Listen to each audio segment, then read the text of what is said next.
Hello, my name is Jacqueline Sutton, and today I did my book report on the coldest winter in America and the Korean War. The Coldest Winter in America and the Korean War, written by David Halberstam, showcases the most forgotten U.S. war of the 20th century, the Korean War. This is an extremely comprehensive and detailed report on the politics, battles, and people before, during, and after the war. And it doesn't really follow a linear timeline, so it's a pretty confusing read.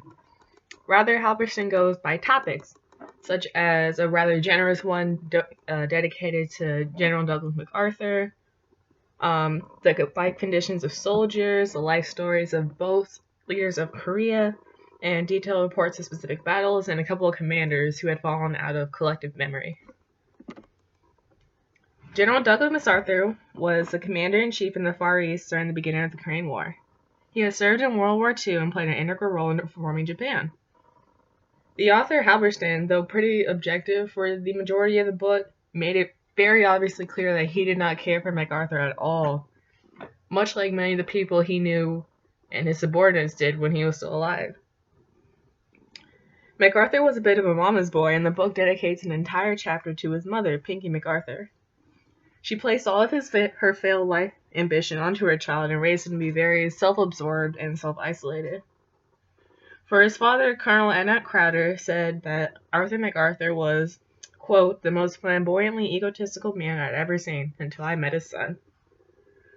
Practically everyone hated MacArthur, and MacArthur really didn't like anybody either. He was very, very racist too. He also didn't like Truman, who in turn hated and distrusted him. MacArthur despised the government and politicians, and many times he refused to share information of what was going on the front lines out of pure spite. Truman tried to relieve MacArthur from duty, but didn't because of political backlash or what he thought would be very harsh political backlash. And MacArthur mocked him for it. During the entire war, he stepped foot in Korea once. He claimed that defending Korea was useless and only agreed to as a way to get to the Chinese. He stayed in the Daiichi building in Japan the entire time, attempting to become sort of a white savior deity and to the Japanese during their economic reform. Although he hated all Asians, his self-absorption kept him as general. Large portions of the book is dedicated to describing just how terrible he was to subordinates and how he refused to take orders. Kim Il-sung was born Kim Song-ju in a small village during Japanese imperialism in Korea. He and his family grew up vehemently hating the Japanese and were fiercely nationalistic. His family escaped to Manchuria, where Kim got a taste of Chinese communist ideology and joined their Communist Party. He spent his young life as a guerrilla fighter and leader. He later joined the Soviet Army in order to facilitate the liberation of Korea from Japan. After Korea split, Stalin placed him as the leader of North Korea. Kim loyally followed Stalin's ideologies. It was even mentioned that if Stalin had been born in Korea and rose to power the same time Kim did, he would have ruled practically the same. Despite not being very charismatic or popular or very attractive, Kim quickly established cult followings based off his exaggerated autobiography. Still recovering from World War II, some soldiers who had served during the Total War returned as commanders in Korea. However, no one really found Korea to be all that interesting or important. Among some seasoned veterans were plenty of kids with absolutely no military training. Because Truman was in such a hurry to send troops over, projected military training kept decreasing and decreasing. They went from 3 months of projected training to 3 weeks to, we'll have a week of hardcore training in Busan when y'all get there, to having absolutely none at all, and tossing out new draftees with unused weapons they had never used before onto the battlefield. America saw Koreans as dumb and stupid enough to be taken as a territory when it was placed between two of the most powerful countries at the time. They were racist and mocked the Koreans and Japanese after the war for being inferior. Those who were in Japan before the war were having the time of their lives with the Japanese women and making Japanese men be their servants and shine their shoes and things like that. However, when they got to Korea, they realized they had vastly underestimated the enemy.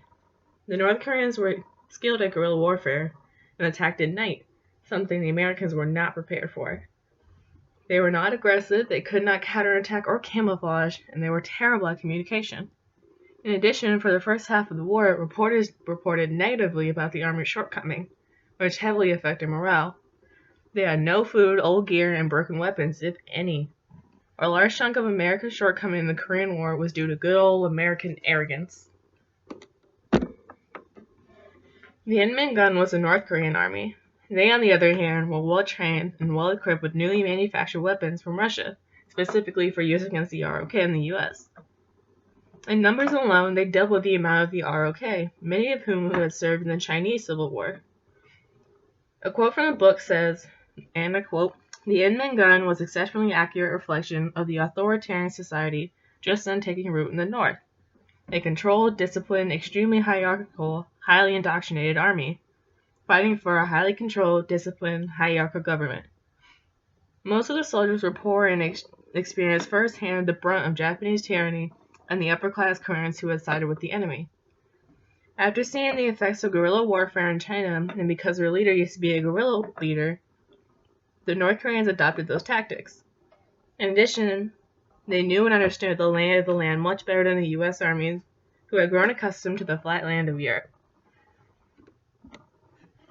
The Coldest Winter American and Korean War was a very, very long book. It was about 700 pages. And it was a little hard for me to be able to cover every single topic in the book. But these were a couple of the major ones and a few little tidbits that I found very interesting that I did not know before. So I recommend giving this a read. It is a very dense and very detailed book. But if you want to know more about the Korean War, it is the place to go.